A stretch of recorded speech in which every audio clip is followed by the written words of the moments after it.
Olha, é muito prazer, meu nome é Elizabeth, eu sou professora daqui da casa há muito tempo, há muitos anos, e agora eu só estou fazendo palestra, porque o tribunal me ocupa muito, mas é sempre uma alegria muito grande para mim poder voltar para dentro de sala de aula, que é realmente, né, é o que eu sou, uma professora. E o tema que eu escolhi, né, o professor Pedro me deu a liberdade, né, o Pedro, meu amigo, me deu a liberdade para escolher o que eu quisesse falar, eu resolvi falar sobre reforma constitucional.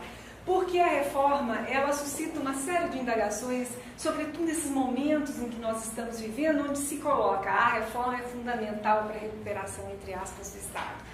Mas discutir a reforma, sob o ponto de vista doutrinário e dogmático, implica que a gente fale um pouquinho antes, que a gente retome alguns conceitos jurídicos que são fundamentais, e eu estruturei a minha aula dessa forma, falando um pouco sobre o que é a Constituição, o papel da Constituição, não é? Qual é a teoria da Constituição, para a gente poder dizer como é que se coloca a questão das limitações à reforma, o poder constituinte, o papel do poder constituinte originário e derivado, e posteriormente falar sobre a teoria das limitações, né, das reformas constitucionais.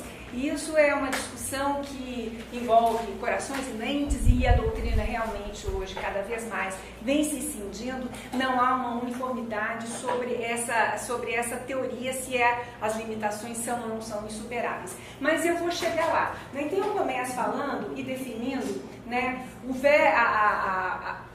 velho conceito do que é uma Constituição, né, e de quando ela remonta. A Constituição, todos nós sabemos, é um documento jurídico, político, formal, jurídico, político e formal, né, dependendo das situações e dos estados, onde os elementos constitutivos do Estado são ordenados. Então nós sabemos que povo, né, território, soberania, a finalidade do Estado, que hoje é considerado como um dos elementos que integram o contrato social, né, eles são todos ordenados dentro da Carta Política, que nada mais é do que o contrato social. Na verdade, todos os autores, inclusive, são unânimes em reconhecer que a ideia de Constituição, né, ela sempre existiu, mesmo que sob uma forma embrionária. Nós, claro, sabemos que é uma construção, o contrato social, né, do pensamento jurídico liberal do século XVIII. Isso é uma construção do liberalismo. Mas a ideia, o conceito etimológico de Constituição, ele remonta, né, à Grécia Antiga e posteriormente ao Estado Romano, onde se falava em polis, né, como sendo a cidade amuralhada, Politeia, que era exatamente a cidade que era ordenada por uma Constituição, não é? E significa o Estado ou a Constituição, e esses conceitos foram tomados emprestados pelo direito romano, que os transmutou naquilo que ele chamava de rem publica constituere, ou seja, a constituição da coisa pública, que não é nada mais do que o próprio Estado. E da constituere virou constitutio e a palavra Constituição. Então, o sentido embrionário de Constituição, ele permeia a própria antiguidade clássica. Mas é lógico que todo esse conceito bem elaborado, que o iluminismo vai emprestar, a ideia de um contrato social, não é? Tudo isso vai ser uma criação e uma constituição do século XVIII. E quando nós falamos de Constituição, onde se insere os elementos que estão, né, vamos dizer assim, que dispõem sobre a transmissão do poder, a transmissão e aquisição do poder político, os direitos e garantias fundamentais dos cidadãos, os direitos sociais, a forma de Estado, a forma de governo, o regime de governo, ou seja, toda aquela estrutura, né, fundamental sobre a qual o Estado vai se ordenar, vai se fundar e que tem que ter uma base jurídico-legal, normalmente, porque nós vamos ver que há estados onde esse sentido de Constituição escrita e formal não existe, né? Pelo menos não existe como nós conhecemos, como é na maioria dos estados ocidentais, e um exemplo é a Inglaterra, outro exemplo é Israel, e eu vou falar um pouco sobre eles, né? Mas enfim, essa ideia elaborada é uma criação do século XVIII, e que nasce praticamente com os movimentos revolucionários, a Revolução Francesa, a Revolução Inglesa, né, que emprestou, vamos dizer assim, os conceitos, porque a Revolução Gloriosa da Inglaterra, ela foi feita, pode-se dizer, um século anteriormente à Constituição. Ela é de 1688, a Revolução Francesa de 1789, e a Revolução Americana de 1770 alguma coisa que eu não me lembro agora, a Carta é de 1767, então é lá dos anos, né? A Constituição, a Revolução Gloriosa inglesa, ela antecede todos esses movimentos, e a despeito da Inglaterra não ter uma Constituição no sentido jurídico, político, né, como nós conhecemos uma Constituição escrita, rígida, né, ela, de uma certa maneira, nos legou ao pensamento jurídico ocidental uma série de princípios e de conceitos que depois seriam adotados e redesenhados e redefinidos quando da Revolução Francesa e da Revolução Americana, sobretudo da Revolução Francesa, que deu foros de universalidade a todo esse pensamento liberal, tal qual nós os conhecemos hoje, ainda no século XXI. Bom, então, essa ideia de teoria, o primeiro teórico, o primeiro intérprete, né, que tratou do assunto, que tratou da matéria, foi o abade Emmanuel Sieyès, que eu acho que todos já devem ter ouvido falar, né, escreve S-I-E, tem uma canetinha aqui, que cada um, Emmanuel Sieyès, né, um acento para cá e outro acento para lá, né? Onde ele fala, numa obra clássica, o que é o terceiro estado, qu'est-ce que c'est l'état, né? Mas estado não no sentido de uma ordenação jurídico-política, mas estado no sentido de estamento, estado no sentido de classe social, e terceiro estado, na época, representava a burguesia, né, na medida em que o primeiro estado era o clero, a nobreza, o segundo estado era o clero, o terceiro estado é a burguesia. Então, nesse panfleto onde ele escreve qu'est-ce que c'est l'état, né, o que é o terceiro estado, ele faz um questionamento acerca do papel, né, da burguesia dentro do Estado francês, que era um Estado, vamos dizer assim, um Estado segregacionista, um Estado onde o voto era censitário, porque só os nobres é que tinham direito à participação política, a burguesia tinha direito a assento, mas não tinha direito a voz e nem a voto. Então, a burguesia que sustentava financeiramente o Estado, que sustentava economicamente o Estado, era alijada da participação da sua construção. E todos nós sabemos que a Revolução Francesa não foi uma revolução, não é, do sans-culottes, como se costuma dizer, do povo. Aliás, o povo só participou dela, eu costumo brincar, uma vez só, quando a queda, né, no 14 de julho, com a queda da Bastilha. Porque a Revolução Francesa foi uma revolução da burguesia, né, uma revolução do capital da época que não se queria mais se submeter, né, aos impostos escorchantes e vamos dizer assim, à usurpação política a qual ela era submetida pelo primeiro e pelo segundo estado. Então é muito interessante ler esse panfleto do Sieyès, porque é um panfleto que é escrito no particípio presente, ou seja, ele é um ator, né, um espectador e um partícipe dos movimentos revolucionários que aconteciam naquela época. E foi ali, pela primeira vez, por que ele é tão importante para nós da ciência jurídica, que se concebeu a ideia, não é, de um poder que antecede o próprio Estado, um poder que constitui o Estado e que vai dar origem, né, a uma Constituição escrita, uma Constituição normatizada como uma forma de impedir, né, a usurpação da classe política sobre, entre aspas, o povo, aqui entendido como uma classe burguesa.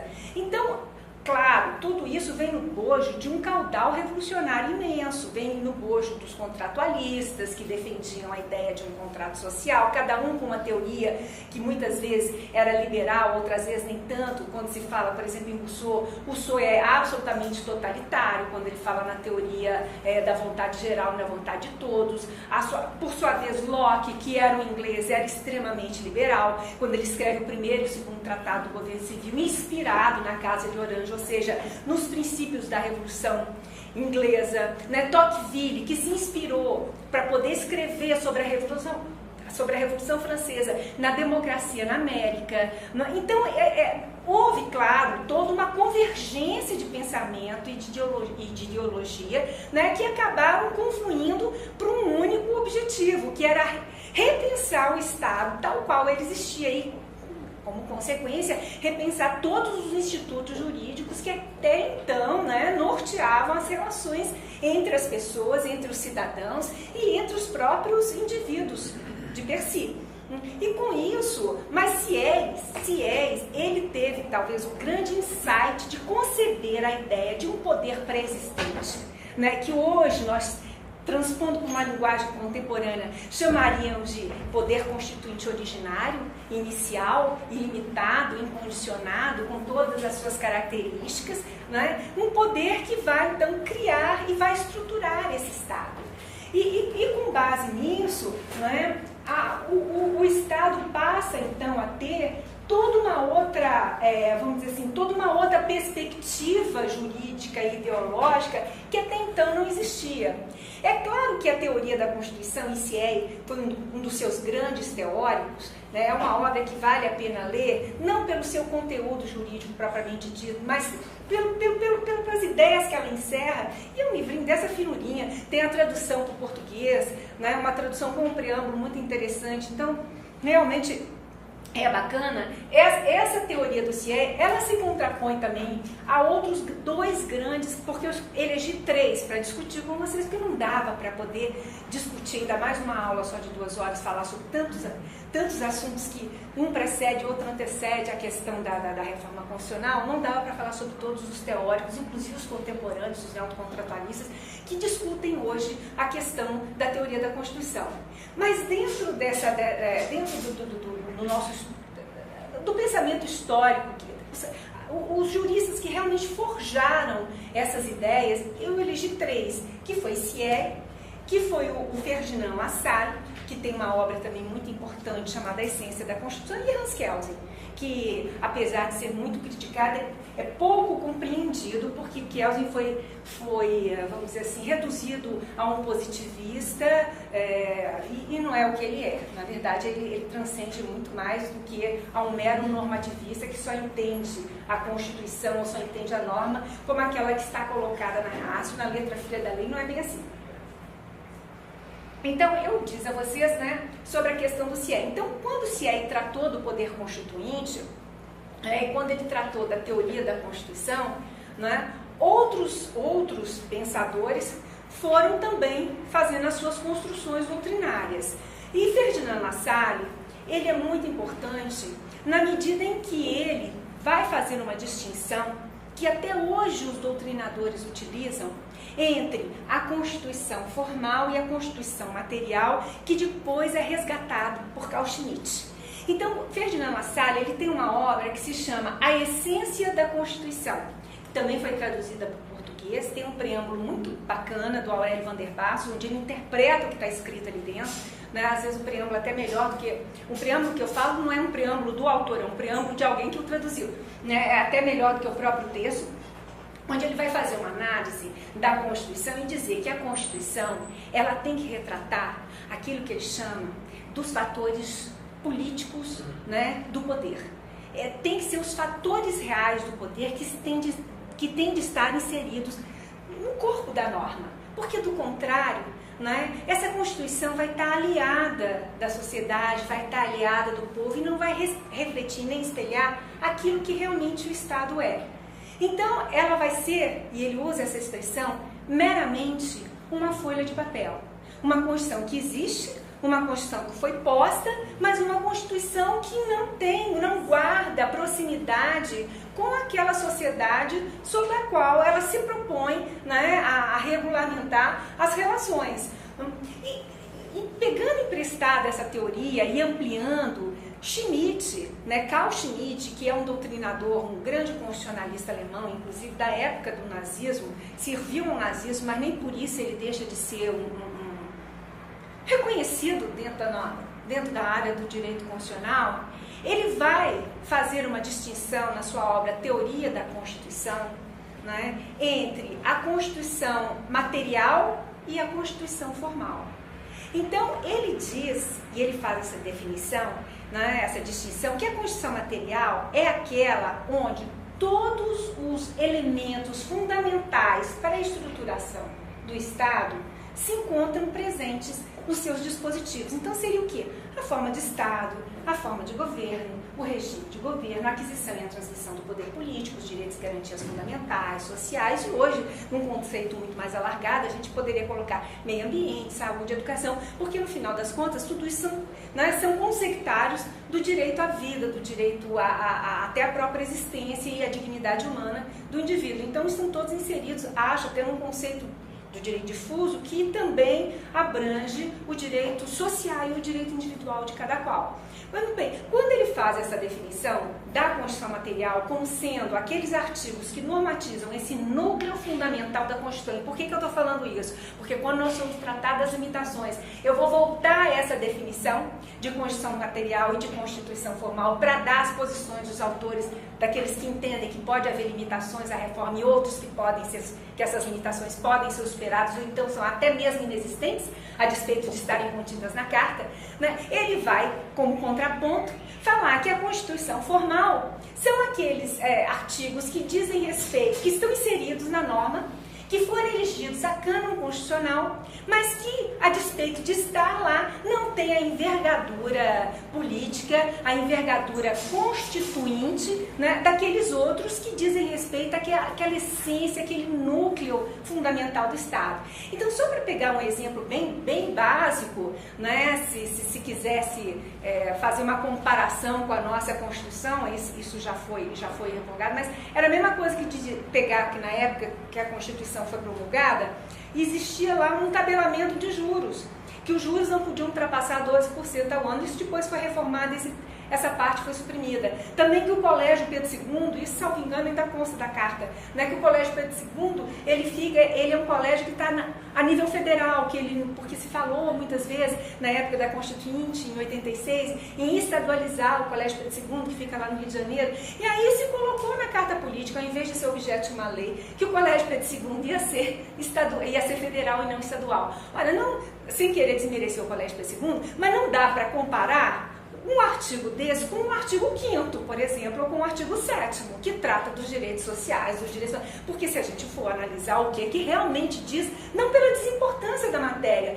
mas simplesmente pelo que é afeto, a estrutura essencial do Estado e aquilo que não é. O Colégio Pedro II definitivamente não é, entendeu? Quando os direitos e as garantias dos indivíduos que vão ser regidos por aquela Carta Política, sobretudo por um processo de autoritarismo, aquilo com certeza não se tem dúvida de que se trata de um núcleo essencial do Estado. Então, essa distinção, agora, nós aqui, né, no Brasil, quando falamos em controle de constitucionalidade, arguição direta de inconstitucionalidade ou arguição de constitucionalidade, a DPF e tudo mais, nós não fazemos essa distinção. Os senhores não vão achar em nenhum julgado do Supremo Tribunal Federal essa distinção entre Constituição material e Constituição formal, porque na jurisprudência, no dia a dia, na aplicação e na subsunção da norma constitucional ao fato, isso não existe. Agora, na doutrina, com certeza que sim. Na doutrina existe essa distinção, e essa distinção, inclusive, é objeto de uma série de discussões, porque há quem entenda que as constituições não sobretudo as constituições extensas como a nossa, a da Índia, né, elas não necessitariam conter tantos dispositivos, né, na Carta Política que poderiam ser objeto de uma norma infraconstitucional ou mesmo uma lei complementar. Né? Não seria necessário que tudo fosse alçado a cânon constitucional, a garantia constitucional, justamente para se garantir, para se dar, vamos dizer assim, uma certa importância a determinados conteúdos jurídicos que, acredito eu, na época da Constituinte, deve ter se pensado que seriam tidos como desimportantes se fossem objeto de uma lei ordinária, de uma lei complementar, o que dentro do conceito, né, jurídico é um absurdo, porque lei tem que ser respeitada, seja a lei maior, seja a lei ordinária, seja a lei complementar, seja o decreto legislativo, né, ou a medida provisória enquanto ela tiver vigência. Mas essa sempre foi, vamos dizer assim, a linha de pensamento do Constituinte brasileiro. Então, se os senhores forem ver, desde a nossa primeira Constituição de 1824 até essa nossa última Constituição de 1988, elas sempre foram muito amplas, elas sempre foram muito grandes, né? Exatamente porque se quer constitucionalizar tudo, quando nem tudo é necessário ser constitucional, na medida em que a Constituição só vai reger a estrutura geral do Estado. Bom, partindo desse pressuposto, mas aí caminhando a látere, Kelsen, que é um grande pensador, né, dentro do direito, ele vai elaborar uma teoria onde ele vai refutar, de uma certa maneira, né, essa transversalidade, pode-se dizer assim, doutrinária de Siey e posteriormente, mais contemporaneamente, mais modernamente falando, de Schmitt e de Lassalle. Lassalle, diga-se de passagem, inclusive é um autor, né, ele era um comunista, ele era um contemporâneo de Marx, quer dizer, não era comunista porque o comunismo não havia antes, mas era um contemporâneo de Marx. Então ele escreveu a essência da Constituição, né, com uma visão, pode-se dizer assim, marxista, né, com uma visão de diferenciação do Estado como superestrutura dominante e para justificar e para legitimar o Estado na medida em que ele só é viável. Aliás, acho que isso não precisa ser marxista para se defender, né? Que o Estado só tem uma razão de ser se ele, o contrato social, e a gente se submete à dominação política dele, do Estado e do contrato, se o Estado, de alguma maneira, servir a sociedade. Quer dizer, o Estado tem que visar o bem-estar social, pode não ser o meu especificamente, né, que estou no topo da pirâmide, bem, comendo 3 vezes por dia, mas aquele outro, né, que não tem acesso à cultura, à educação, à alimentação, à saúde. Então o Estado tem que se propor, né, a repartir o bem social, porque senão ele não tem razão de ser. É inconcebível, e isso eu acho que, se os revolucionários franceses pensaram na burguesia da época, as revoluções que foram posteriores, elas levaram a uma redefinição desses conceitos e a uma reflexão sobre esses fundamentos. O Estado hoje tem um outro papel, que é o papel realmente de servir a sociedade que ele rege, porque do contrário não tem sentido, não tem razão de ser, né? E nesse sentido, para que eu vou me submeter ao Leviatã? Ele é o mal necessário, todos nós sabemos, não há como fugir dos tentáculos dominadores do Estado. Eu me rendo a ele, contanto que ele seja justo, ele reparta a riqueza, né, ele consiga de alguma maneira dar a cada um o que é seu, dentro dos princípios do direito. Bom, mas aí Kelsen, quando vai refutar todas essas teorias, e ele refuta só até a página 20, porque quando chega na norma hipotética fundamental, que os senhores já conhecem bem, ele não consegue justificar e não consegue sair do plano do direito suposto, ele fica, né? Então, o que ele vai dizer? Não. A ciência jurídica, ela não necessita, ela não precisa, né, se valer das ciências sociais afins, da política, da sociologia, né? Ela pode se completar por ela mesma e cria a teoria da verticalidade fundamentadora, né, da norma, e aí ele vai fazer uma distinção entre o mundo do ser e o mundo do dever ser. Né? O mundo do ser é um mundo dos fenômenos naturais, que se eu jogar um lápis cai no chão, é a teoria da relatividade, quer dizer, não há como a vontade humana influenciar nesse resultado, nessa consequência. Mas o mundo do dever ser não. O mundo das ciências morais, o mundo da política, o mundo da ética, o mundo do direito, ele é construído pelo homem. É o homem que vai legar a consequência a um determinado antecedente. E um exemplo típico, para mim, que sou uma magistrada penal, é o tirar a vida de alguém. Quer dizer, as consequências penais são variáveis de acordo com as circunstâncias que esse mesmo ato, que é tirar a vida de uma pessoa, pode ser cometido. Então, se for em legítima defesa, vai ser uma excludente de punibilidade, se for em legítima defesa de terceiros também, se for com dolo, vai ser uma pena, se for com culpa, vai ser outra pena, né? Se houve ardil, se houve... Como é que perdi aqui a palavra? Ardil é quando a pessoa se esconde. Como é que... Perdi aqui a palavra, gente. Quando há... Hein? Não, emboscada, quando houve uma tentativa... Quer dizer, as variáveis e a gradação da pena para o mesmo ato, né, vão ser as mais diferentes dependendo de como é que aquele ato foi cometido. Mas por quê? Porque o homem construiu assim. Porque a ciência jurídica é construída dessa maneira. Né? Então, o Thierry diz, mas o que diferencia, perdão, o Kelsen, o que diferencia então o direito da moral, da política, da religião, que também tem uma série de regras, né? Dessas milhares de regras de comportamento que norteiam a sociedade humana. É que no direito as regras não são horizontalizadas, elas são verticalizadas. Então existe um ordenamento jurídico onde todas as normas, uma busca fundamento de validade na outra, né, e todas elas vão imbricar na Constituição. E é com base nessa teoria que se criou, né, a doutrina do controle da constitucionalidade das leis, que todo mundo sabe, né, que foi uma elaboração que o mundo tomou emprestado, né, da teoria do velho precedente do Marbury versus Madison, do direito norte-americano, que inclusive não está disposto na Constituição americana. Né? A Constituição americana é muito interessante, porque ela não trata do controle da constitucionalidade das leis. Isso foi uma construção jurisprudencial, onde se chegou à conclusão de que o judiciário tinha sim o poder de revisar os atos dos demais para verificar se havia uma compatibilidade com a lei maior. Porque, do contrário, a lei maior não teria esse privilégio, essa exclusividade, que seria a Constituição Federal, né, que toda a Constituição tem. Ela seria uma norma comum, uma norma que estaria no mesmo pé de igualdade das demais. Bom, então, com base nisso, Kelsen constrói, então, a teoria do direito, do sistema lógico-jurídico e jurídico-positivo. E ele explica, e dentro da teoria do sistema jurídico positivo, ele explica muito bem, até chegar na Constituição. Né? É muito fácil verificar que o decreto tem que buscar fundamento na lei, a lei tem que buscar fundamento na Constituição, e por aí vai. Né? Agora, e a Constituição? O que é que dá à Constituição a sua legitimidade, a sua validade?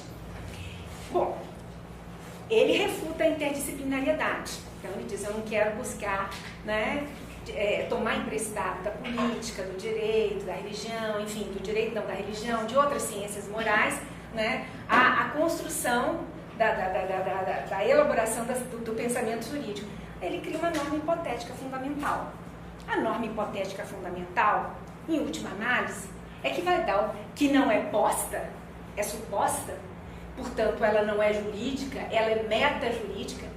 Ela não está regulada e nem regrada pelo direito positivo, ela está acima da Constituição. E ela nada mais é do que daquilo, pelo menos entendo eu, na minha humilde interpretação da doutrina kelseniana. É aquilo que os teóricos do direito natural chamam, né, dos direitos inerentes ao homem enquanto homem, dos direitos naturais, né, ou então da legitimidade política, que outros preferem denominar.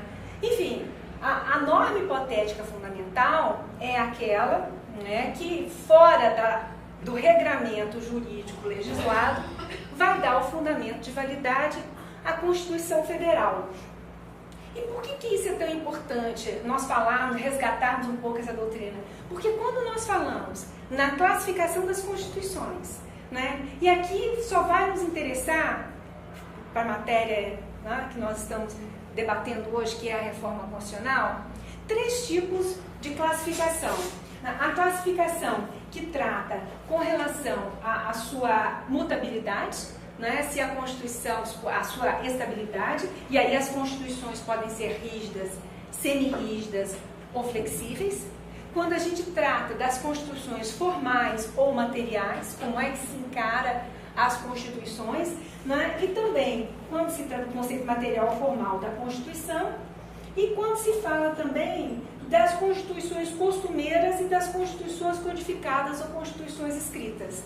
Então, as Constituições, retomando aqui, né, essa classificação, elas podem ser escritas ou consuetudinárias ou costumeiras. As Constituições escritas, que normalmente são aquelas codificadas, elas são fruto de um só ato do poder constituinte originário, que todo mundo sabe, que é incondicionado, ilimitado, inicial.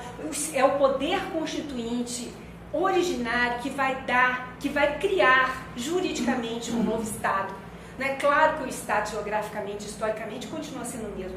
Mas o Brasil, da Carta de 1824, da Carta de 1891, da Carta de 37, de 46, né, de 67, de 69 e agora de 88, eram Brasis diferentes, sobre a ótica jurídica. Não se tratava do mesmo Brasil.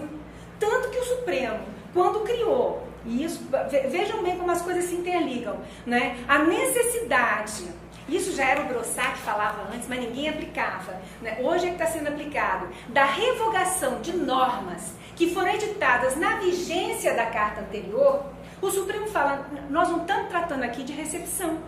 Recepção, vocês sabem, né? Quando a norma é recebida, né? A norma infraconstitucional é recebida, né? Pela nova Constituição, quando não se contrapõe a ela. Então, normalmente, os advogados na defesa dos direitos, sobretudo depois da Carta de 88, que tinha ainda o entulho autoritário, muita coisa que foi expurgada e que era expurgo, né, do autoritarismo do governo anterior, dos regimes anteriores, e que tinha que ser mesmo revogado do nosso ordenamento jurídico, porque era incompatível com a Carta Cidadã, né, muitas vezes fala, não, esse artigo não foi recepcionado.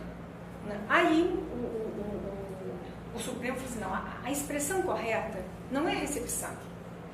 A expressão correta, e arguiam inconstitucionalidade, a expressão correta é revogação. Não, ou seja, a lei posterior revoga a anterior quando com ela é incompatível, sobretudo em se tratando da lei maior. Se uma lei ordinária pode revogar uma lei da mesma estatura, né, porque com ela é incongruente, como é que a Constituição não pode? Então, para você poder arguir a inconstitucionalidade de uma lei diante da Carta Política vigente, é necessário que tenha uma relação de contemporaneidade. Porque se não tiver, se a lei não tiver sido editada quando a Constituição que está em vigor já tiver sido promulgada, né, já estiver em vigor no Estado, não se pode falar em controle de constitucionalidade. Não existe controle de constitucionalidade. Como é que você vai controlar a constitucionalidade de uma norma que foi feita na vigência da Constituição anterior?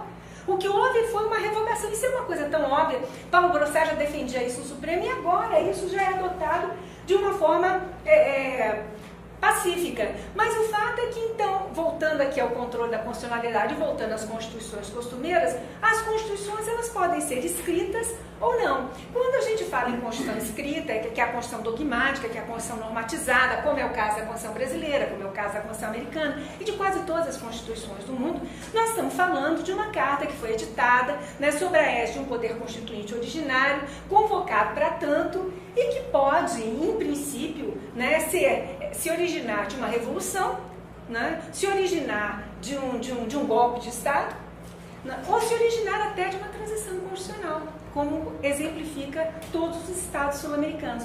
O que importa dizer é que tem de haver obrigatoriamente um rompimento com a ordem jurídica anterior. Agora, já as constituições costumeiras é diferente, porque nas constituições costumeiras, aí eu cito aqui, eu até pego um exemplo da Constituição inglesa, né? Há uma série de outros dispositivos que a integram. Então, você for a Londres pedir, eu quero comprar a Constituição da Inglaterra, você não vai encontrar, porque não existe. Quer dizer, não existe um texto bonitinho, codificado com o nome Constituição inglesa como nós conhecemos. O que faz parte de lá? Faz parte o direito estatutário, que é o que eles chamam de statute law, o direito jurisprudencial, porque lá é o direito da common law, então de judgment law, o juiz faz a lei, né? O costume, né? Sobretudo aquele de natureza parlamentar, que são os parliamentaries customs, as convenções constitucionais e agora, mais do que nunca, as normas europeias. Porque a União Europeia, agora já saíram, né? Brexit, eles saíram, mas até então, antes do Brexit, né, as normas europeias, elas tinham aplicabilidade direta e eficácia imediata dentro dos estados da comunidade. E o mais exemplo contundente, né, de um direito escrito que a Inglaterra adotou foram os direitos civis e políticos, porque eles tinham isso, né, os direitos civis e políticos, eles existiam na Inglaterra, mas não existiam fundamentados, positivados, tal qual nós conhecemos, por exemplo, como está no nosso artigo 5º, ou como está na Constituição Americana. Eles existiam com base em todos esses regulamentos que estão esparsos. Hoje mudou, não sei como é que vai ficar, sinceramente, né, com a saída da Inglaterra, da União Europeia, como é que vai ficar essa questão jurídica. Mas, enfim, é um exemplo que se dá, né, das constituições consumeiras. E aí o Paulo Bonavides tem uma frase muito interessante, que eu até anotei quando ele trata das constituições consumeiras, né, que onde menos se conhece a Constituição é no seu texto. Né? Então, no caso da Inglaterra, por exemplo, não existe nem texto para se conhecer a Constituição. Existe uma série de documentos que têm nível constitucional e que, de uma certa maneira, a gente anda incorporando quando a gente fala dos tratados de direitos humanos. Não são constitucionais, são supralegais, não, porque não foram... Mas isso vai mudar, isso vai ser objeto de uma mutação constitucional no futuro. Bom, e por que eu trato das constituições escritas? Por que eu falei nelas? Porque a Constituição escrita, ela pressupõe, não necessariamente, mas quase que necessariamente, uma rigidez constitucional. Há exemplos que isso não acontece. A Constituição, por exemplo, a Constituição da Argentina, que é uma Constituição escrita e não é uma Constituição rígida, mas que para mudar é a maior dificuldade, porque tem que se convocar uma nova Assembleia Nacional Constituinte. A nossa, que é rígida, que tem uma série de limitações, já foi alterada 93 vezes, 6 atos revisionais, né? E ainda tem um estatuto do deficiente que foi incorporado no nosso ordenamento com foro constitucional. Então veja quanta norma de 88 até hoje, quantas modificações já se sofreu a Constituição. Ao passo que a Constituição argentina, né, que não é rígida, né, eles não conseguem nem entender quando a gente fala em rigidez e cláusula pétrea, o que é isso, né? É extremamente difícil de ser alterada. É uma Constituição que, se você for procurar lá no artigo dela, tem lá que a proibição da escravatura, como uma reminiscência histórica. Então, é uma Constituição, essa coisa da rigidez, não se engane, não significa obrigatoriamente que a Constituição seja imutável, mas é um pressuposto para poder se estabelecer reformas e limitações constitucionais. Então, bom, basicamente, e aí existem também as Constituições semirrígidas, né? São aquelas que uma parte necessita de um procedimento mais difícil para serem alteradas e outras não.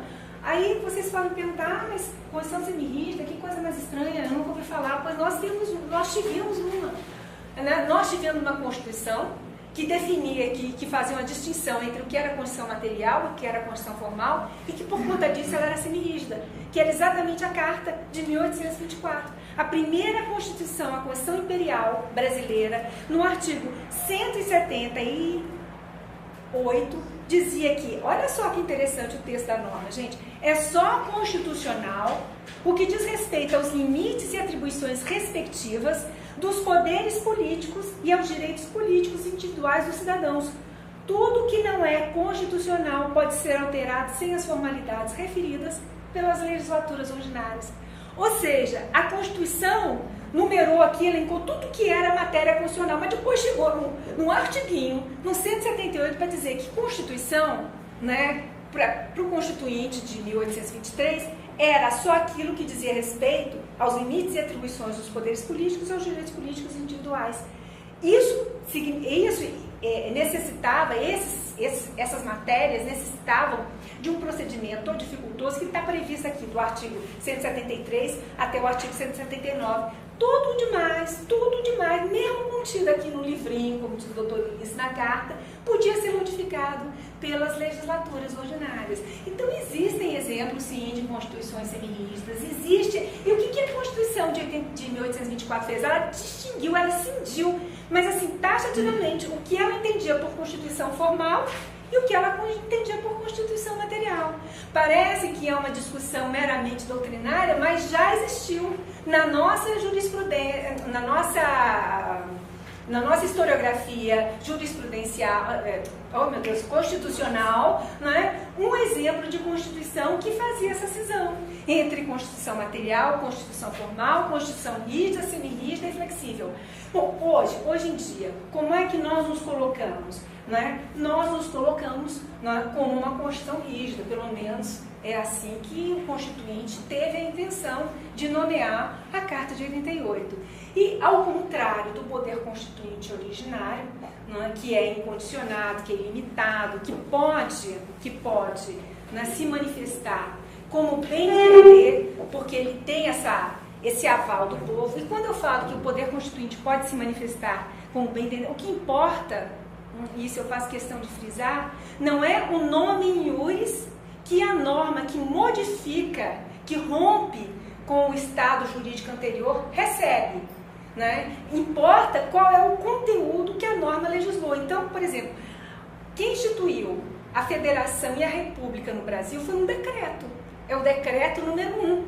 Né? O decreto número 1, que eu tenho até aqui, né? Foi ele,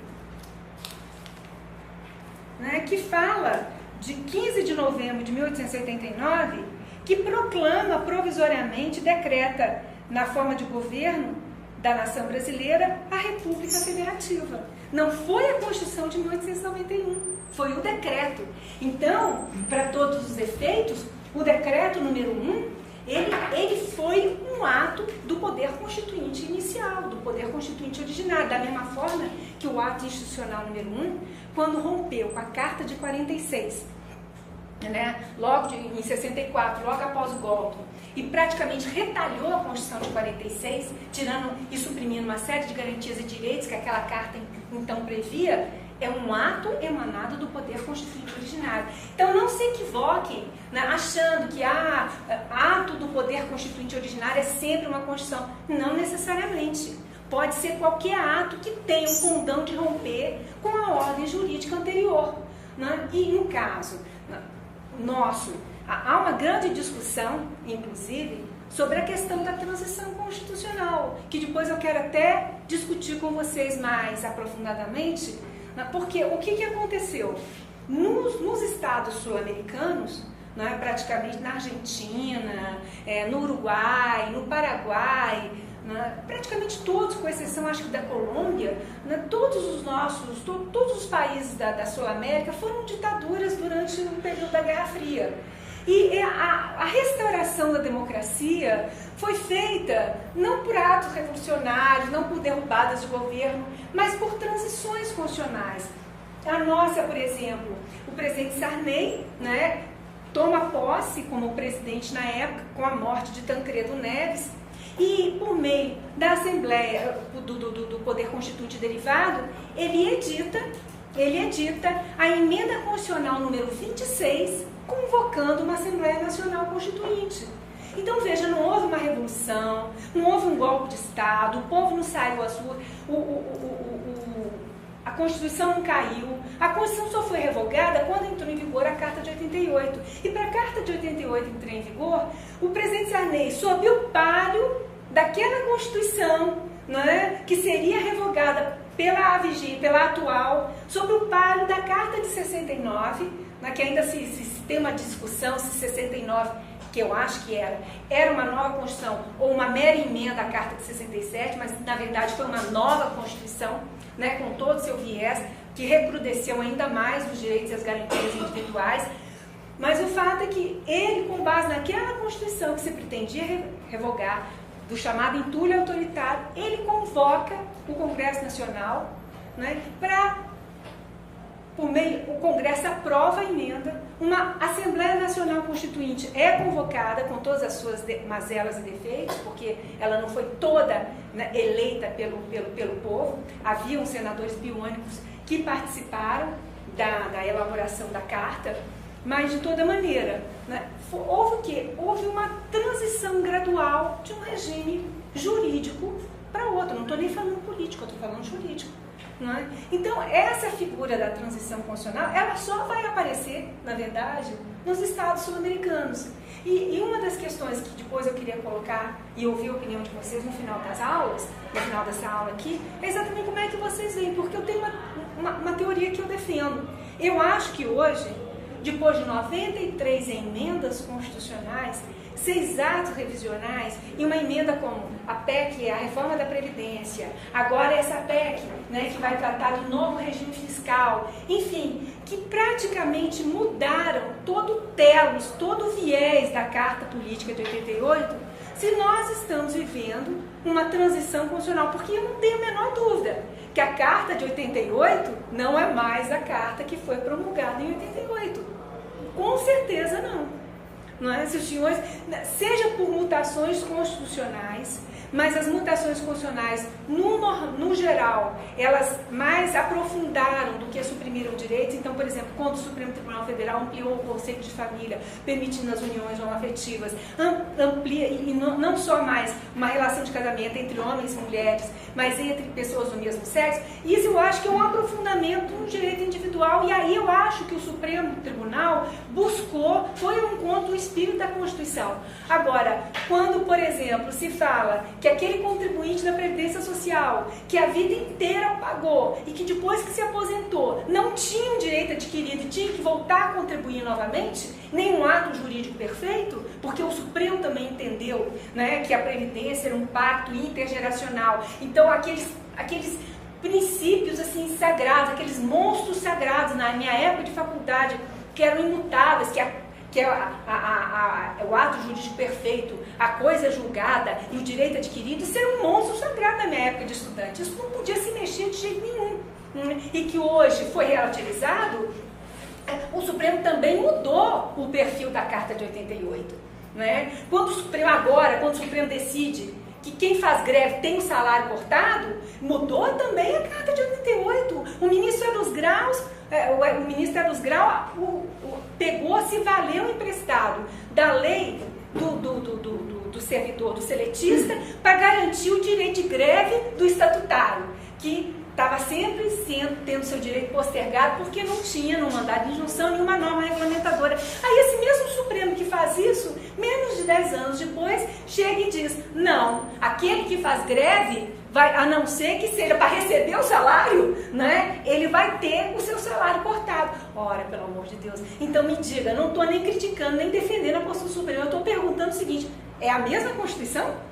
É esse o espírito da Constituição da Carta de 88? Nós estamos tratando da mesma Carta Política que foi editada em 88? Ou nós estamos hoje numa situação, num panorama constitucional jurídico completamente diferente daquele que foi legislado anteriormente? Talvez até possam dizer mais equilibrado. Não vou aqui entrar no mérito da essência da discussão. Eu só quero saber, em termos jurídico-políticos, se nós estamos diante do mesmo quadro normativo, diante do mesmo quadro constitucional. Eu acredito que não. Porque não é possível, depois de 93 emendas com a 94 para eu vi, né, que a PEC, eu sempre faço confusão, 241 ou 421? 241, a PEC 241, se realmente nós vamos ter quase 94 emendas, não vamos completar o centenário das emendas constitucionais, se é o mesmo texto político que foi editado. Mas, enfim, considerações à parte, voltando aqui. Então, nós falamos, né, sobre a questão da reforma. E aí entra a grande discussão. Se o poder reformador, ele sofre limitação, se o poder constituinte originário é incondicionado e limitado, o poder reformador não. Ele sofre uma série de restrições. São as chamadas limitações constitucionais, né, na reforma. Só para pontuar, quando se fala em reforma, existem 2 tipos de alteração do texto constitucional. A revisão e a emenda. A revisão, normalmente, quem adota são os países europeus, os estados europeus, a Carta Portuguesa, por exemplo.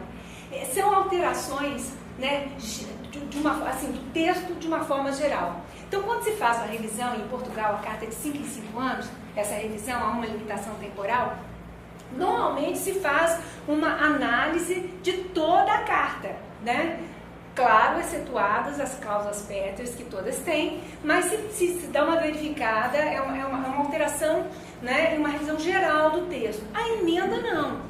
A emenda é uma alteração pontual, é uma alteração específica a um determinado dispositivo da Carta Política. Então você emenda um artigo, emenda um parágrafo. No Brasil se emenda títulos, mas em princípio eu acho que não era nem o caso. Você emendar um título em toda a Previdência.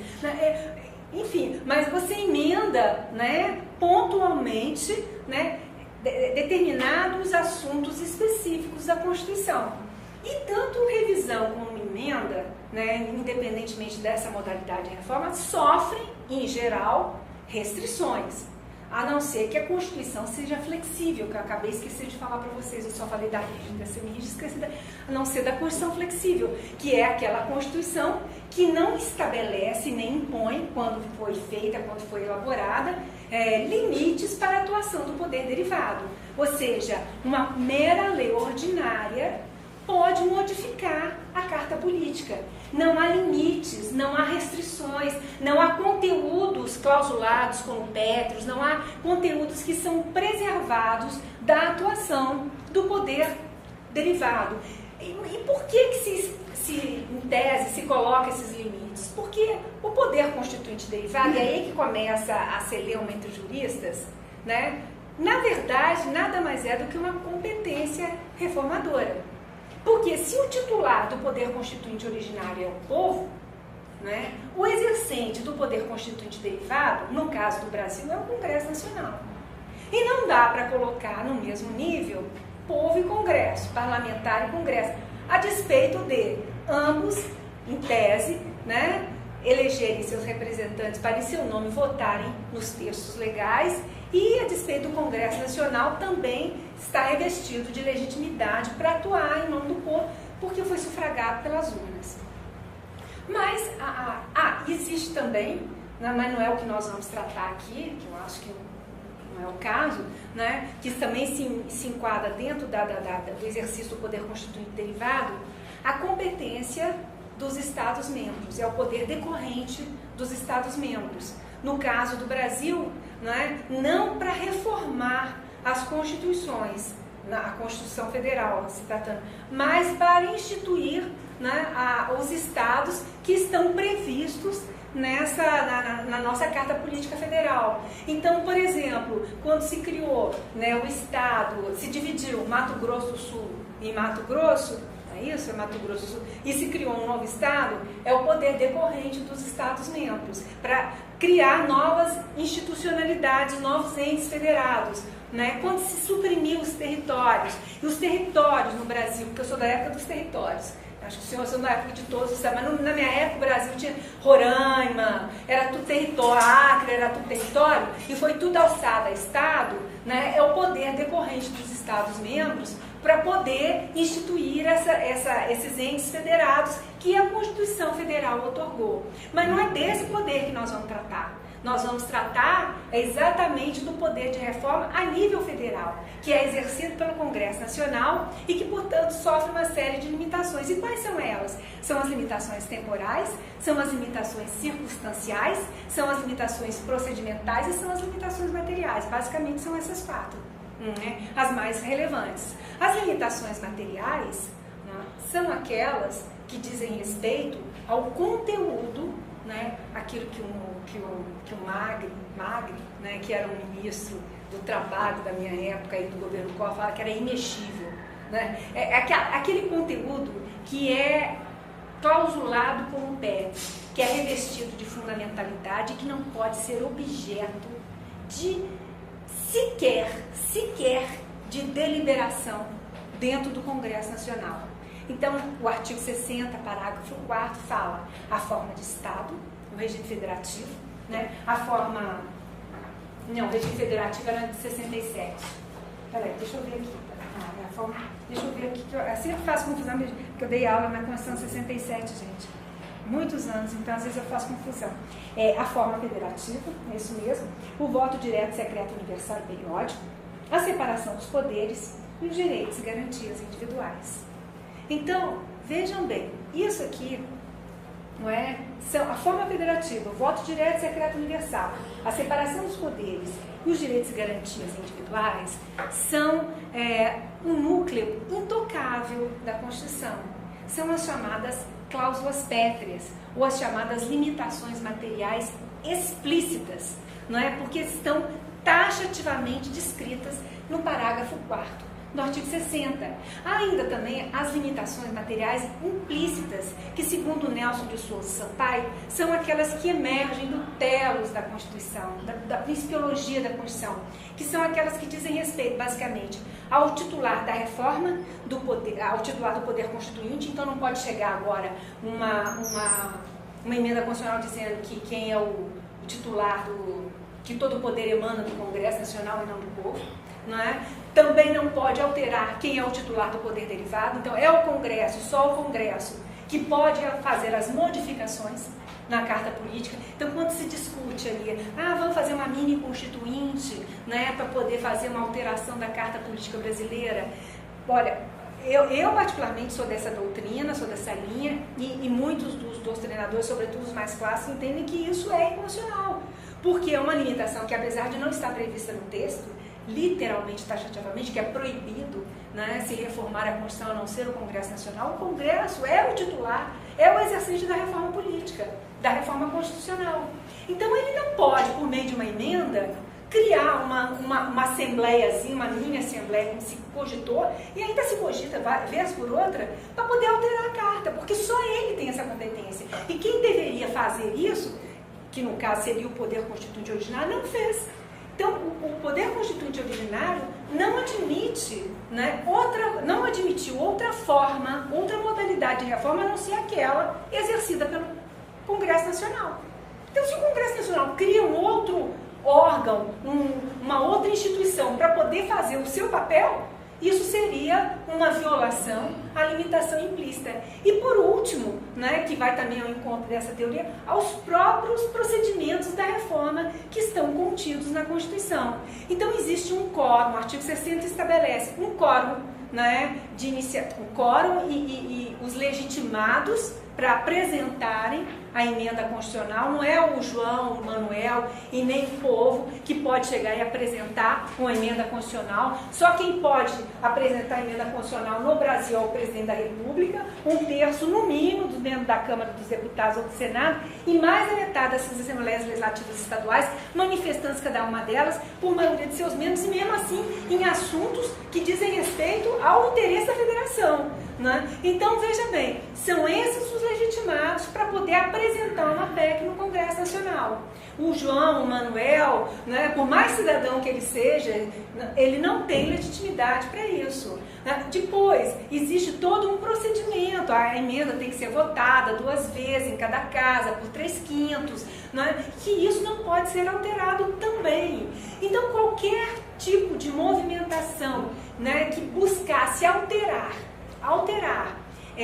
o processo da reforma seria, na visão de Nelson Souza Sampaio também, e na minha, sinceramente, inconstitucional, porque fere cláusulas e limitações que estão implícitas, que é óbvio, porque deflui do texto da Constituição. Você não precisa escrever. O Zé Afonso, inclusive, defende que para dificultar, ele até acha que pode. Eu acho que não pode nem para dificultar, nem para facilitar, né? Conteúdo intocável, né, e clausulado como PEC, seja implícito ou explicitamente, é conteúdo intocável e clausulado como PEC.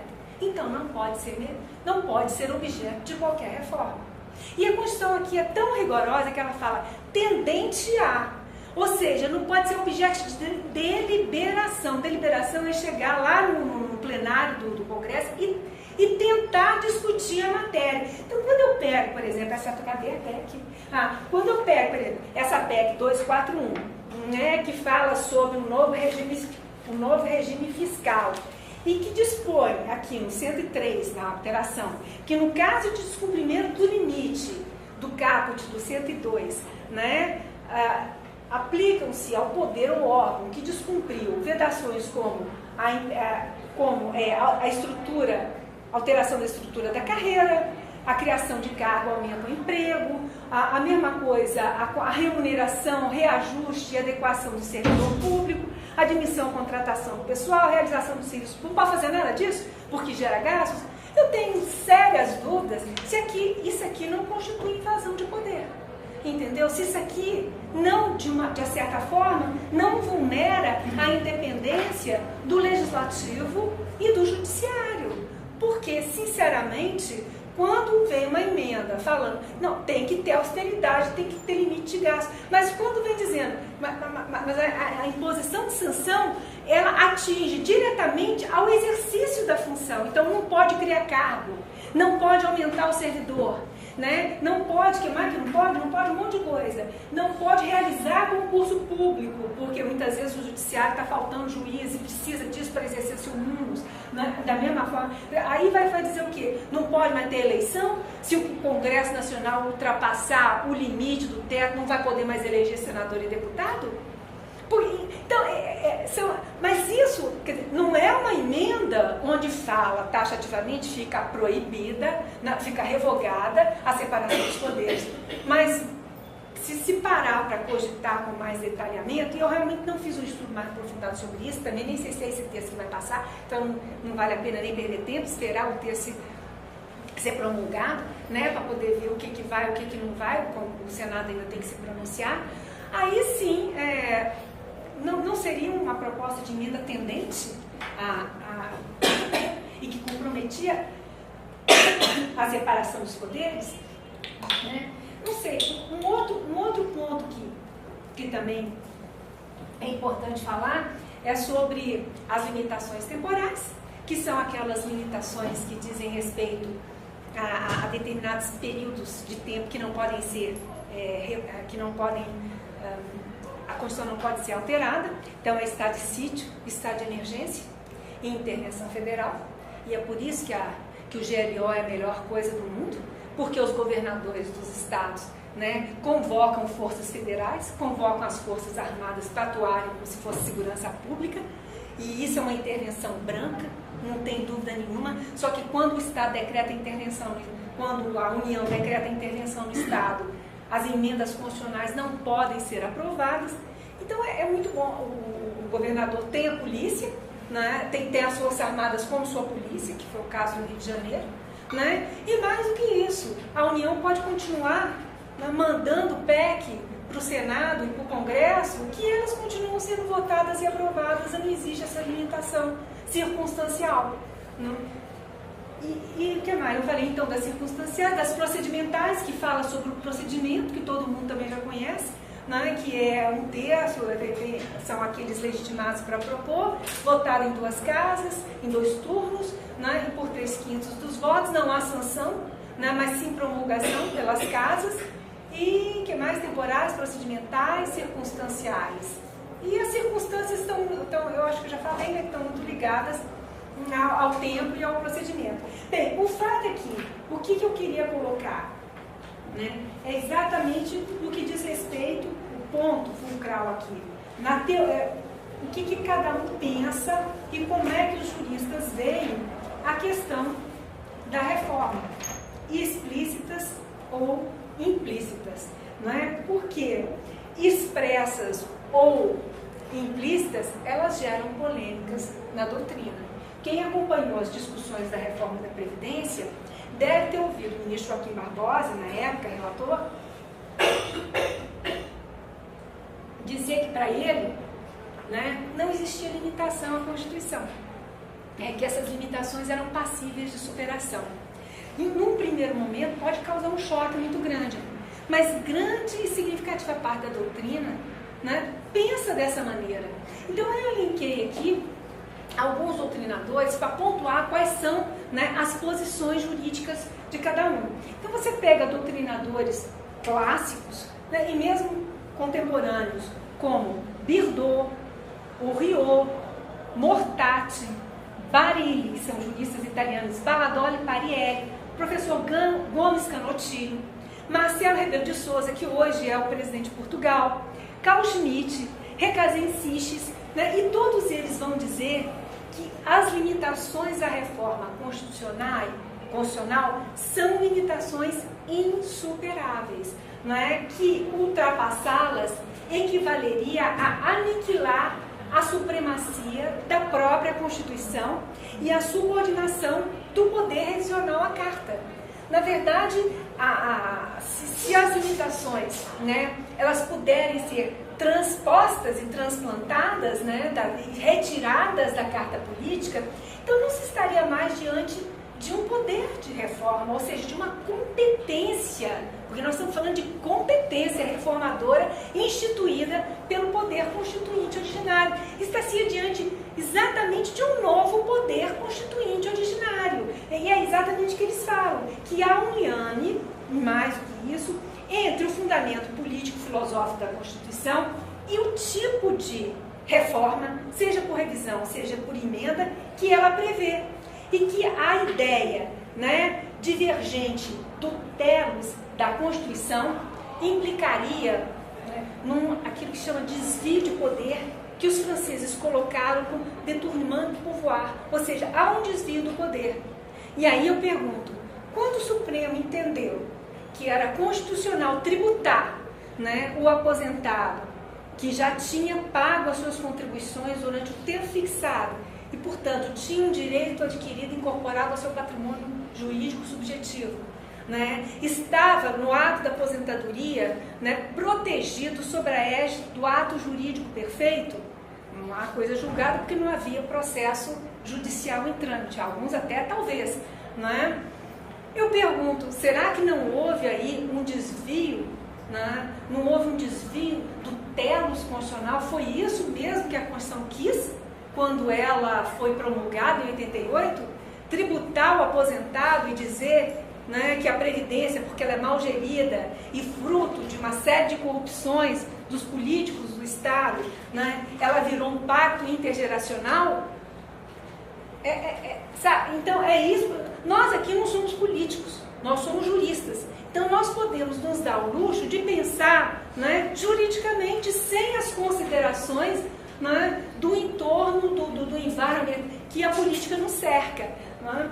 E aí o Birdot tem uma frase que eu acho muito interessante, que eu tirei aqui, que os eleitos são os representantes da nação soberana e, em nenhum caso, os representantes soberanos da nação. E é isso, né? Os eleitos são os representantes da nação soberana e não os representantes soberanos da nação. Eles estão, né, os mandatários, os detentores de mandato, eles estão aqui para servir ao povo, como diria Carmen Lúcia, minha amiga, a sua excelência, o povo, e não para exercerem a sua vontade na hora de tomarem decisões políticas, né, que, de uma certa forma, vulnerem não só expressamente o que a carta dispõe, mas também e sobretudo o seu espírito, porque hoje, mais do que nunca, o moderno constitucionalismo, não vou nem falar aqui de neoconstitucionalismo, porque eu sei que tem gente que refuta, mas o fato é que o moderno pensamento constitucional trabalha com base em princípios. É muito difícil você reduzir a carta política só à frieza do que está escrito na norma, ou à frieza do que está escrito no artigo. Então é preciso ter sensibilidade para poder perceber também qual foi não só a mens legis, que é a vontade da lei, mas também a mens legislatórios, qual foi a vontade do Constituinte. E se os senhores prestarem atenção e de vez em quando forem ver esses filmes de tribunal, que eu gosto muito, né, esses filmes de tribunal dos Estados Unidos, reparem que vez por outra, quando eles buscam um precedente, porque lá o direito é todo jurisprudencial, eles falam na intenção do que eles chamam de Founding Fathers, que são os pais fundadores, que nada mais são do que os constituintes da Carta de 1787, ou 67, agora me equivoquei, eu sou péssima para dar. Mas enfim, né, os Founding Fathers são os constituintes. Então qual foi o espírito da lei, qual foi a vontade do legislador, quando no século XVIII, né, ele garantiu, por exemplo, a liberdade de expressão. Então isso é importante, certamente para quê? Para que a carta não precise toda hora ser reformada. É claro que existe uma necessidade da carta política sofrer alterações, e para isso existe o poder constituinte derivado, e para isso é que ele é limitado a uma série de condicionamentos, e por isso ele é uma competência, pelo menos no meu modo de ver, né? Porque ele não pode exprimir a vontade soberana da nação, né? Mas, bom, isso é a minha maneira de ver, porque existem outros doutrinadores e outros juristas tão relevantes quanto esses que eu aqui citei, né, que defendem exatamente o oposto, porque direito 2 mais 2 nunca é igual a 4. Né? E a grandeza, eu acho, da nossa ciência está justamente nisso, na gente poder usar do verbo, do argumento, da palavra, para poder defender os nossos pontos de vista, né? E o melhor direito. Então, se pega, por exemplo, Jorge Reinaldo Vanossi, que é um grande constitucionalista que já morreu, da Argentina, Biscaretti de Ruffia, o italiano, de Guy, Barthélemy, de Verger, Vedel, todos eles, né, refutam a legitimidade ou a eficácia jurídica das limitações. E quais são os argumentos? Eles consideram que o próprio poder originário, subsistente na obra, na Constituinte, ele permanece, ele não se exaure, ele não se esgota. Então, as regras que ele próprio declarou, né, podem ser alteradas. Bom, isso também ninguém refuta, né? Claro que as regras podem ser alteradas, o problema é como alterá-las, né? E aí ele diz que, ao final, o poder constituinte originário não se esgota com a edição da Constituição, que ele subsiste nessa Constituição, e que o poder constituinte originário, que elabora a Carta, e o poder constituinte de revisão, são ambos expressões da soberania do Estado, exercidos por representantes democraticamente eleitos, né? E que não existe, segundo eles, essa desigualdade entre normas constitucionais originárias e normas constitucionais supervenientes, porque todas têm o mesmo valor a partir do momento em que se encontram inseridos na Carta Política. E daí vigoraria o princípio da lex posteriori revogat a priori, ou seja, o princípio da revogação das leis. Não é? Bom, essa é uma teoria. E tem outras teorias, agora eu vou citar do meu orientador, que é um grande jurista português, do professor Jorge Miranda. Eu acho que é o único, inclusive, que tem essa teoria, que é a teoria da dupla revisão. Segundo o professor Jorge Miranda, né, ele entende que ele define as normas constitucionais em normas constitucionais, como é que é? Deixa eu ver aqui, só de primeiro grau, me lembrei. Normas constitucionais de primeiro grau e normas constitucionais de segundo grau. As normas constitucionais de primeiro grau seriam aquelas que dizem respeito à chamada Constituição Material. São aquelas normas, né, que regulamentam e regram um núcleo fundamental do Estado, os direitos políticos, a transmissão do poder, as garantias individuais, os direitos sociais, a forma de Estado, a forma de governo, o regime de governo, enfim, um núcleo essencial sobre o qual se estrutura o Estado. E as normas constitucionais de segundo grau são aquelas que estão inseridas na Carta Política, que foram alçadas ao status, à envergadura de normas constitucionais, mas que não dizem respeito a esse núcleo estruturador do Estado.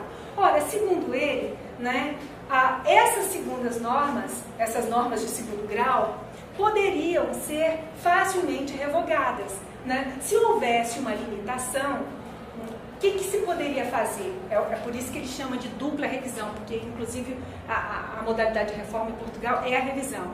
Havia um limite. Então, na primeira revisão, se suprime o limite, né? E depois, numa segunda revisão, se altera o texto. E ele diz que quando essa alteração atinge as normas de primeiro grau, que ele entende que pode, contanto que haja essa dupla revisão, primeiro se retire o obstáculo jurídico da reforma e depois, num outro momento posterior, numa outra revisão, 5 anos depois, no caso de Portugal, porque a limitação lá é temporal, de 5 em 5 anos, se faça essa modificação que se quer, né? Aí não se estaria mais diante da mesma Constituição. Se estaria diante de uma transição constitucional se o núcleo atingido fossem as normas constitucionais de primeiro grau. E aí eu pergunto aos senhores, o que os senhores pensam disso? Os senhores realmente acham que é possível? Porque, vejam bem, os autores que definem e os autores que defendem são autores rigorosos, tanto de um lado quanto do outro. Então, não dá para dizer, não, mas isso é um absurdo. Não, no direito nada é absurdo, contanto que você saiba sustentar o seu ponto de vista, né? E faz sentido realmente falar que todas as normas constitucionais têm a mesma envergadura, a partir do momento em que elas são.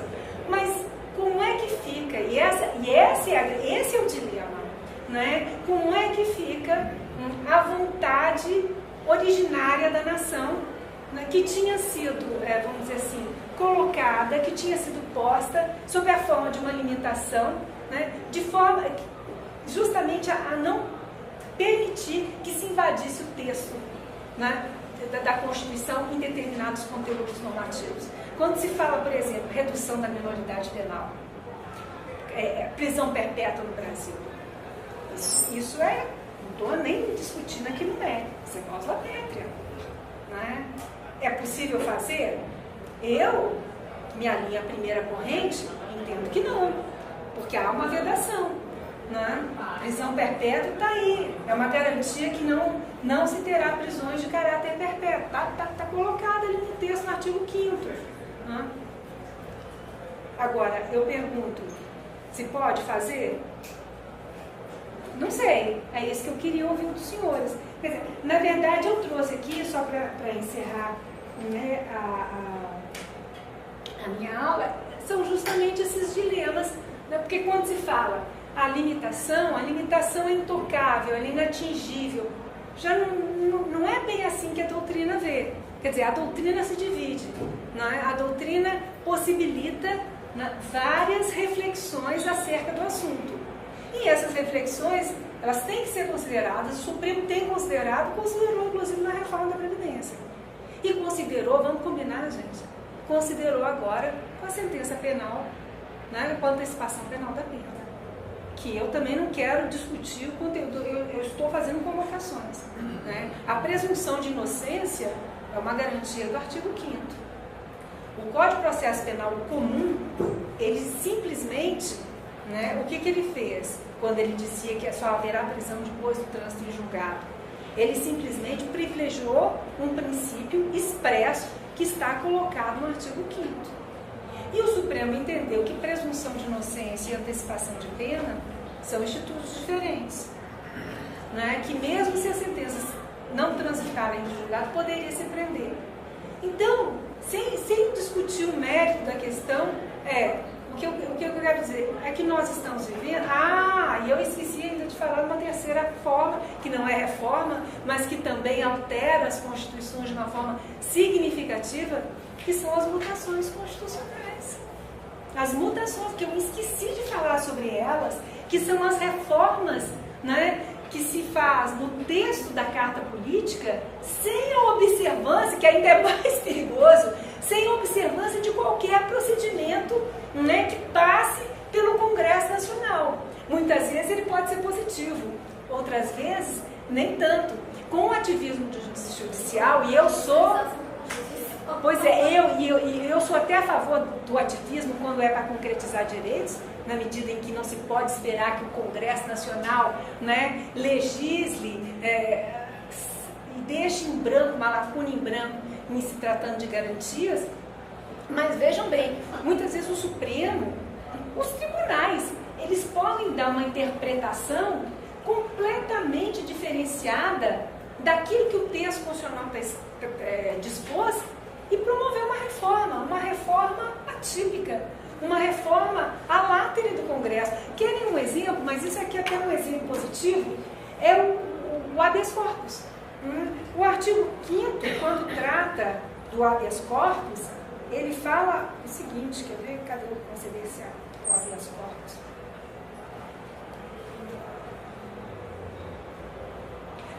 Conceder-se-á...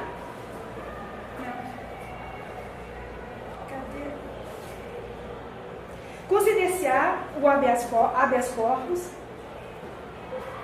Não, peraí. Deixa eu primeiro tenho que começar. Deixa eu pegar aqui no artigo, o caput. Tá? Todos são iguais, é o caput do 5º.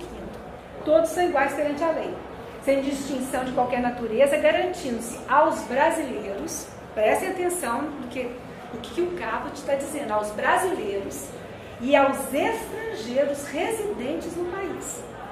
Aos estrangeiros, a inviolabilidade do direito, liberdade, para os termos seguintes. Aí vem o habeas corpus. Consider-se-á o habeas corpus sempre que alguém sofrer ou achar ameaçado de sofrer violência ou coação em sua liberdade, locomoção, para a ilegalidade ou abuso de poder. O que se infere aqui da norma? Que o turista, que não é um estrangeiro residente no país, né, se for preso arbitrariamente, não pode impetrar o habeas corpus. Aliás, ele não podia impetrar em tese coisa nenhuma. Nem habeas corpus, nem mandado de segurança, nem nenhum remédio heróico constitucional para salvaguardar essa liberdade. Porque o legislador originário comeu mosca quando tratou disso. Não é? E aí, qual foi a interpretação? E o conceito de residência, né, que é evidente o direito interdisciplinar trabalhava, é o conceito de residência do Código Civil. É aquela pessoa que detém uma moradia com foro de habitualidade no Brasil. Em outras palavras, né? Aquela pessoa que tem um interesse certo, né, no Brasil, no território nacional. Então, um estrangeiro que viesse aqui a passeio, ou que nem residisse, não precisa nem ser turista, um estrangeiro que viesse aqui a trabalho, né, mas que não residisse no Brasil, podia ser objeto de qualquer constrangimento na sua liberdade de locomoção, porque ele não tinha nenhum remédio constitucional para poder propor. O Supremo, fazendo uma interpretação, né, sobre o telos da Constituição, entendeu que, em se tratando de habeas corpus, o conceito de residência tinha que ser interpretado como contato com o território nacional. Então, a partir do momento que o estrangeiro, mesmo sem residência no país, pusesse os seus pés, né, entrasse em contato no território brasileiro e viesse a sofrer qualquer tipo de ilegalidade ou vulneração na sua liberdade de ir e vir, ele podia ser, sim, protegido pelo rito constitucional do habeas corpus. E com isso o Supremo fez o quê? Promoveu uma mutação constitucional no texto. E a gente está falando aqui de jurisprudência, mas eu poderia citar também os regimentos da Câmara e do Senado, por exemplo, né, que falam do bloco, a votação não sei se os senhores já pararam para perceber, mas a votação das casas congressuais, nas casas congressuais, no Congresso Nacional, tem que ser feito nominalmente dentro dos plenários. É o que está previsto no artigo 60, deixa eu achar aqui, né? No artigo 60 não. É o que trata da reforma constitucional, do processo legislativo. Eu não vou perder tempo de procurar aqui não, mas aqui, mais o Congresso Nacional, mais a Constituição fala, né, por exemplo aqui, as leis complementares serão aprovadas por maioria absoluta, né, que trata, por exemplo, do código de aprovação. O outro, a lei ordinária será aprovada por maioria simples. Então tem uma série de... Voto de liderança, voto de bancada, não está previsto aqui na Constituição.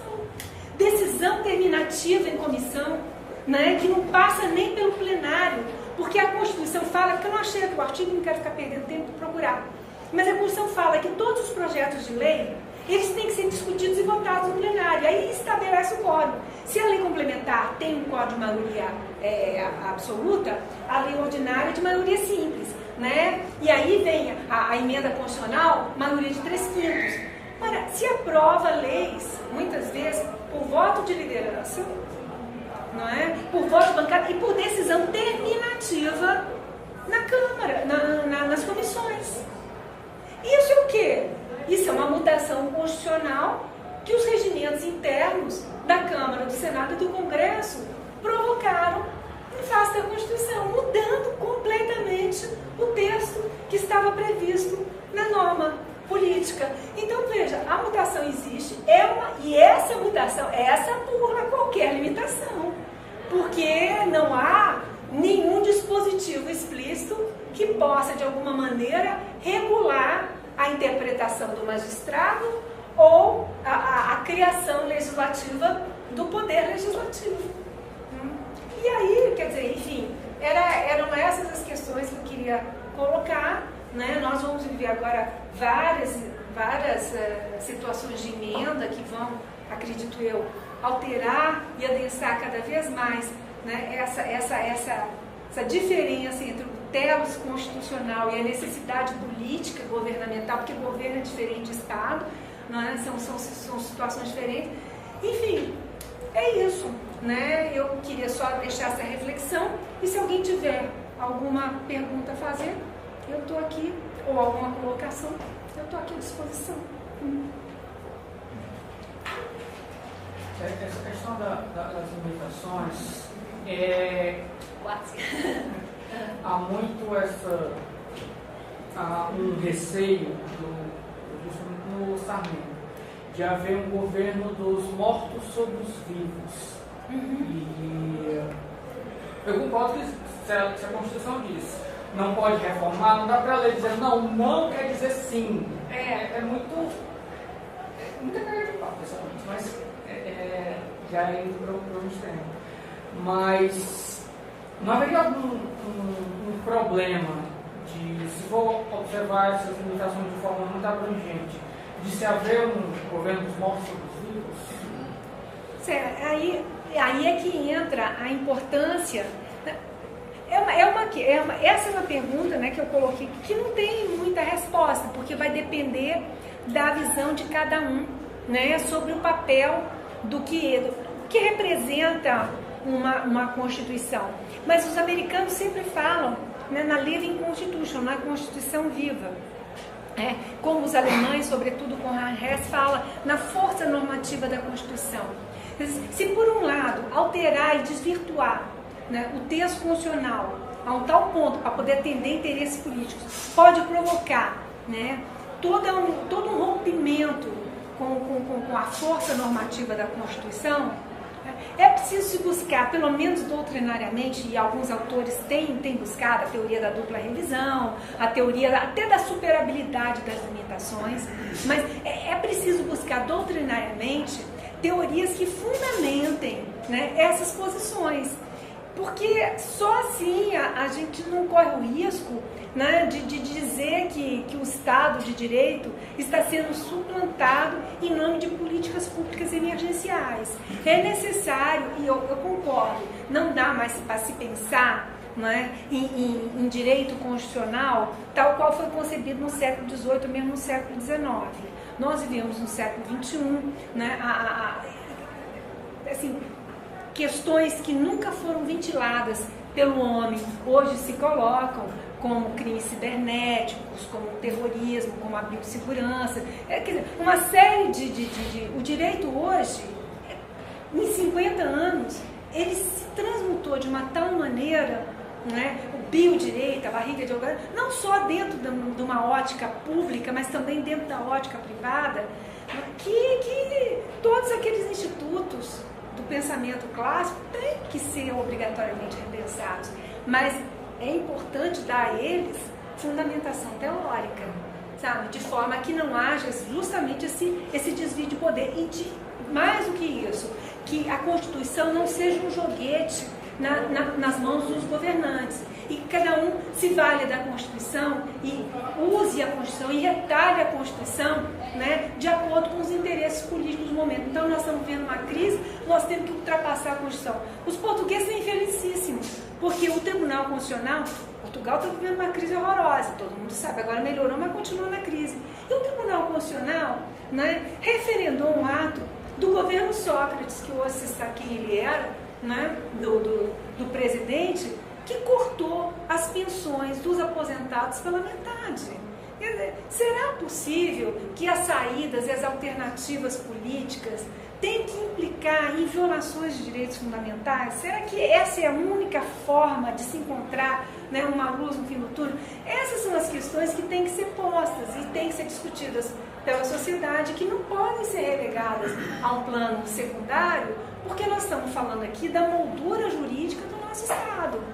E se o direito começa a ser desrespeitado, né, não se tem mais garantia. Então, é o que eu sempre digo, quer dizer, é preciso que se veja com cautela, né, qual é o direito que nós queremos ter, qual a sociedade que nós queremos ter e como é que a Constituição pode ser utilizada em benefício dela e não em seu malefício. Porque não se pode pensar só no presente. Do mesmo jeito que a Previdência não se pode ter um governo dos mortos sobre os vivos, também a ideia da Constituição, ela trabalha e articula com a anterioridade, né, com a contemporaneidade e com a posterioridade. A ideia de nação é essa, né? A nação não é o povo hoje presente que reivindica. A nação, ela é muito mais ampla do que isso, né? Então é preciso também que se preserve uma Constituição para gerações futuras e o Estado e a sociedade que a gente quer ter com base nela, porque eu acho que, sinceramente, sem um contrato social, eu não, que é a Constituição, eu não vejo nenhuma garantia de sanidade para nenhuma sociedade política. Nós precisamos do direito. Isso é inquestionável. Nós precisamos, né, de uma Constituição que regre o nosso comportamento, a nossa conduta e a conduta do Estado. Porque o Estado, se permitir, se a gente deixa, ele se torna um grande leviatã. Então, é preciso... E quando eu falo Estado, não estou me referindo a poder executivo, não.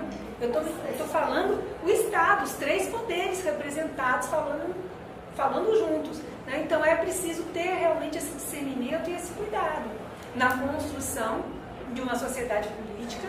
E, por isso, as limitações, de uma certa maneira, né, elas têm um papel, que é exatamente defender determinados, ou salvaguardar determinados direitos, determinados conteúdos normativos da Carta Política, que se entendeu que eram impostergáveis e inalienáveis. Então, quando você fala que todo mundo tem direito à vida e à dignidade, né, isso é uma coisa tão óbvia que no passado, no presente, no futuro, tudo isso, esses axiomas podem ser repetidos porque nunca vão estar superados.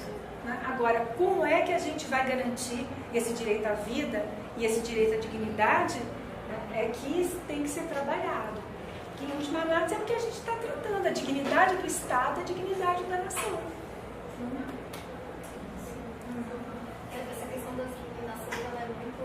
Ela é polêmica. É muito rica, polêmica. E não tem uma resposta fechada.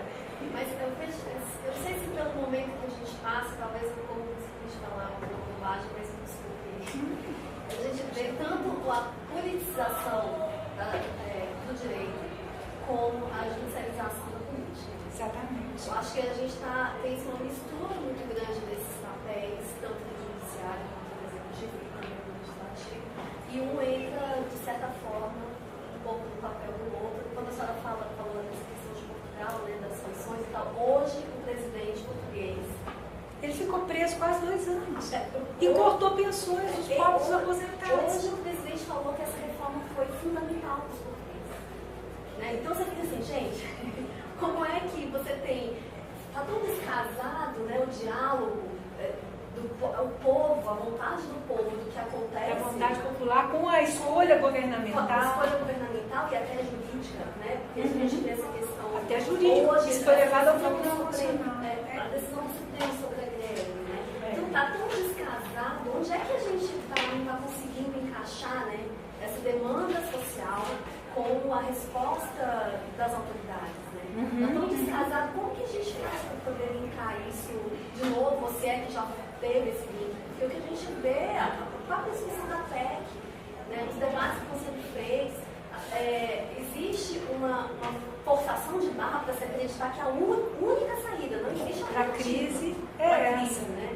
E aí as pessoas ficam sendo ludibriadas com esse discurso, não tem espaço para debate, não tem espaço para... Como é que a gente faz para voltar a fazer o link entre essa demanda social e o que é o reflexo das decisões das autoridades, né?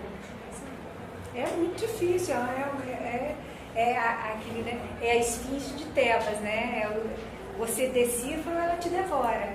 E nós estamos vivendo essa situação, né? Ou decifra-me ou devora-te. Se não houver uma saída, né, uma resposta palatável para a sociedade, né, de forma a atender os seus interesses legítimos, eu vejo que o Estado corre o risco até de se sobrar. E valores tão fundamentais e tão relevantes que nós cultivamos, eles podem restar comprometidos. Essa é a minha preocupação. Eu não vou me posicionar favorável ou contra a questão da antecipação dos conteúdos, mas eu vejo, às vezes, com muita preocupação, respostas, né, judiciais imediatistas para determinar, ou então pontuais para determinadas punições que são importantes, que devem ser feitas, né, mas que se esquece que depois que elas forem aplicadas vai se estender para todo o resto da sociedade. Né? E aí eu, por exemplo, vejo lá os meus réus, porque graças a Deus eu lido com criminosos de baixa potencialidade de baixa ofensividade. Claro que de vez em quando eu pego um estelionatário absurdo ou um homicida horroroso, mas não é definitivamente os crimes militares, nem se comparam, mas nem se comparem de longe com os crimes da justiça ordinária, né? Não chega nem aos pés. Então, por exemplo, às vezes eu vejo na possibilidade de um réu que é condenado, né, no Superior Tribunal Militar, que é uma segunda instância, porque não existe um tribunal intermediário entre a auditoria, que é a primeira instância, e o STM. Nós somos uma corte de apelação e um tribunal superior, né? Poder responder aquele processo em liberdade até uma eventual, porque cabe questionamento ainda se envolver matéria constitucional ao Supremo Tribunal, em sede de habeas corpus, mandado de segurança, etc. E eu sei que ele vai sair dali preso. Isso, né, é algo que como magistrada, por quê? Porque não tem mais opção. Eu até vou fazer uma construção, porque a interpretação do Supremo foi com relação ao Código de Processo Penal comum, não foi com relação ao Código de Processo Penal militar. Mas veja, eu vou fazer essa construção, que eu não sei se vai prevalecer, mas de toda maneira, se tirou do juiz de segundo grau, né, se tirou do juiz a possibilidade, né, de deixar o réu, por exemplo, porque há divergência dentro de um tribunal. Eu muitas vezes absolvo quando outros condenam, e aí chega no tribunal, no Supremo Tribunal, o tribunal pode manter a absolução, né? O ministro Elchimero, que votou contrário, ele diz que em 25% dos casos nas ações penais, o Supremo reforma a decisão. Estou falando do homem médio, do homem comum, né? Não estou falando do criminoso hediondo, do criminoso, nem dos crimes da Lava Jato. Estou falando daquele crime do cotidiano. Que é, né? a grande maioria. Que é a grande, que também não é aquele crime horroroso, né? Porque os crimes hediondos são inafiançáveis, etc. Nós sabemos. Mas, por exemplo, o crime militar, que muitas vezes envolve questões que não são tão violentas para a sociedade quando houve a quebra da norma jurídica, né? E o réu poderia perfeitamente responder em liberdade até uma eventual condenação definitiva, mas ele não poderá mais. Né? Um exemplo típico, a questão da droga. Né? Se aqui, né, claro que dentro do direito militar se tem que condenar o uso do entorpecente, porque, né, pode ser uma significância, pode ser uma substância, uma quantidade mínima, mas o sujeito está com um fuzil, né? Ele está de sentinela, então você não pode encostar um fuzil na parede e fumar um cigarro de maconha, sendo sentinela de um quartel. O Estado não pode arcar com essa, né, com esse risco não é nem a sociedade, não pode ter homens armados investidos no monopólio da força legítima que estejam alterados no seu sentido. Agora, prender, né, normalmente se dá o sursi, mas dependendo do tamanho da pena, o sursi não cabe. Prender uma pessoa que às vezes é um doente, né, porque ele necessita de um tratamento ambulatorial, de uma internação para poder se livrar do vício da droga, a mim também me parece que não é a melhor política criminal. Porque eu acredito sinceramente na ressocialização do detento. Eu defendo isso. Eu acho que só criminosos, assim, só os sociopatas é que não tem condição de recuperação. Não é? Claro, o Brasil está cheio deles, mas há também uma faixa de criminosos que é possível ser reinseridos dependendo do crime e dos agravos que eles cometem. Estão presos, pagam sua dívida. A função da pena não é punitiva, é ressocializadora. Eu encaro assim. Né? Então, existe uma série de conceitos, mas são respostas que eu acho que só o tempo vai nos dar, do acerto e do desacerto dessas medidas. Isso. Tem muita carga política, né, na decisão. Eu vejo assim, na decisão do Supremo, ultimamente, a gente tem uma carga política muito forte. Porque a pressão social, né? Não sei se a minha leitura está equivocada, mas assim, uma carga não, política. olha, nessa da greve, por exemplo, o voto do Barroso, que em geral eu gosto muito do Barroso, mas assim, o voto dele, inclusive, fez referência a que o Estado não pode arcar com o ônus e etc e tal, sabe? Eu acho que essa é uma questão, já que é o Estado que o Executivo tinha que resolver, entendeu? E tem os mecanismos de negociação, os mecanismos de punição. Existe uma justiça do trabalho para existe uma regulamentar. justiça do trabalho. Apesar de que ela não regulamenta o seu Aí poder, ele né? acaba trazendo para ele essa leitura e aí extrapola a questão dos limites, das limitações. Mas isso também é muito responsabilidade do Congresso Nacional. Eu vejo que às vezes essa exorbitância, porque como magistrado eu digo, há uma exorbitância do Poder Judiciário, mas eu acho que o Congresso Nacional não está cumprindo o seu papel de legislar, até por conta do ônus político, que muitas vezes uma aprovação de determinada lei pode causar. Então, o que acontece? Ele dá uma carta branca para o Poder Judiciário agir em nome dele. E o Judiciário está realmente legislando. Em determinados momentos, eu acho que absolutamente necessário, que era o caso, por exemplo, da pesquisa com célula-tronco, né? É o caso, por exemplo, da união homoafetiva. Acho que em certas matérias é fundamental, porque não vai haver posicionamento do Congresso. Agora, por outro lado, o Congresso está dando um aval, ele está deixando um vácuo e um espaço que automaticamente está sendo preenchido, né? Porque não existe vácuos e espaços, vácuos de poder na política. E aí, né, agora, quem paga por isso? Vejo a sociedade, porque está havendo. Olha, eu te digo mais ainda, eu te falo uma coisa, a questão dos medicamentos do SUS. Né? Complicadíssima. Inclusive, muda muito da própria política que está colocada. Complica, porque existe dentro a tragédia dos comuns, existe dentro da teoria dos jogos, né, aquilo que se chama a tragédia dos comuns. Eu tenho um pasto onde 100 vacas podem pastar. Se eu coloco 110 ou 120 ou 130, né, o que vai acontecer? A comida vai acabar e todo mundo vai morrer de fome. Todas elas, o gado todo morre de fome. Então, esse é o problema da tragédia dos comuns. Né? O SUS, vamos conjecturar com um estado onde não há corrupção, onde o dinheiro da saúde é usado corretamente.